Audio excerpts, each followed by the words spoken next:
Force news में आज फिर से आपका स्वागत है। आज हम जैन तीर्थ समेत शिखर के बारे में बात करने वाले हैं।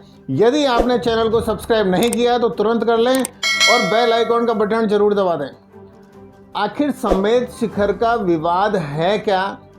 पूरे देश के अंदर जैन समाज के मौन जुलूस निकल रहे हैं, धरने हो रहे हैं, प्रदर्शन हो रहे हैं, और वो किस आदेश की वजह से हो रहे हैं कि सरकार ने कब कानून लागू किया या क्या हो चुका वहाँ पर, उस संबंध में हम लोग आज बात करेंगे। झारखंड राज्य के गिरिडीह जो जिला है, मतलब झारखंड की राजधानी रांची से 100 किलोमीटर दूर गिरिडीह जो जिला है, वहाँ पारसनाथ हिल्स हैं। मतलब जैसे राजस्थान के अंदर अरावली पर्वत श्रृंखला है, वैसे झारखंड में पारसनाथ हिल्स हैं।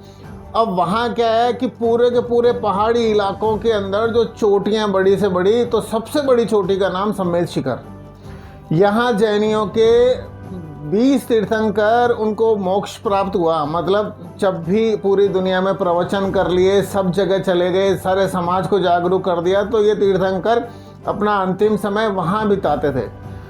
अब वहाँ क्या है कि इतनी भयंकर वो हादसा का केंद्र हो गया।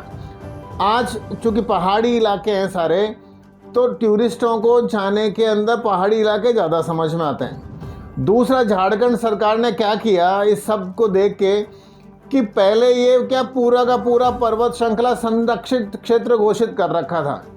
अब संरक्षित क्षेत्र के अंदर क्या होता है कि आप होटल, कारखाने और खनन ये सब कुछ नहीं कर सकते। तो जैसे ही राजनीति चालू हुई, पूरी झारखंड को राज्य बनाने के बाद राजनीति चालू हुई, तो ये सारे के सारे नेताओं ने देखा कि हमारी जेब में तो कुछ नहीं आ रहा, कि उतने बड़े इलाके से सरकार और नेताओं के पास में आना जाना कुछ नहीं।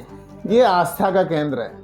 और आस्था के केंद्र में फिर क्या, झारखंड सरकार ने केंद्र सरकार को लिखा कि साहब इसको पर्यटन क्षेत्र घोषित करें, पहाड़ी इलाके हैं, बहुत सारा काम होगा। तो लगातार 2-3 चिट्ठियों के बाद में 2 अगस्त 2019 को एक नोटिफिकेशन जारी हुआ केंद्र सरकार की तरफ से, जिसके अंदर इसको पर्यटन क्षेत्र घोषित कर दिया।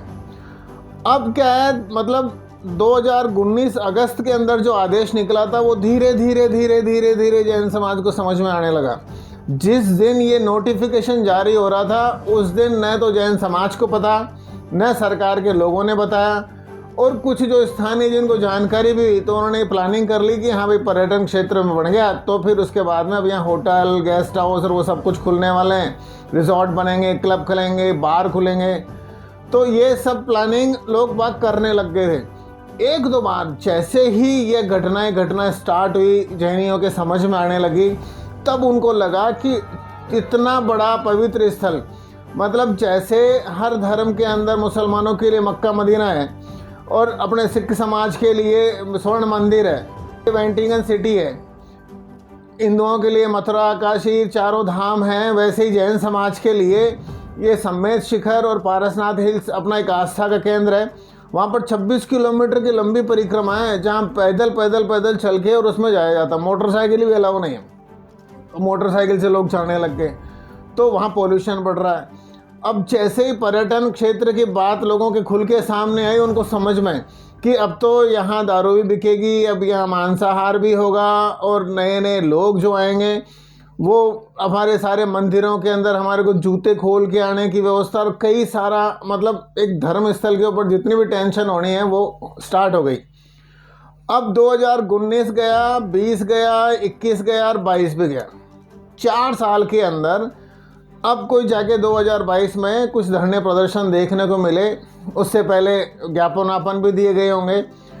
सरकार ने नोटिफिकेशन तो दोबारा ऐसा भी निकाल दिया कि भाई अच्छा ठीक है, मांस मदिरा यहाँ नहीं बिकेगी। लेकिन सरकार के नोटिफिकेशन पे ना किसी समाज को विश्वास, ना हिंदुस्तान को विश्वास।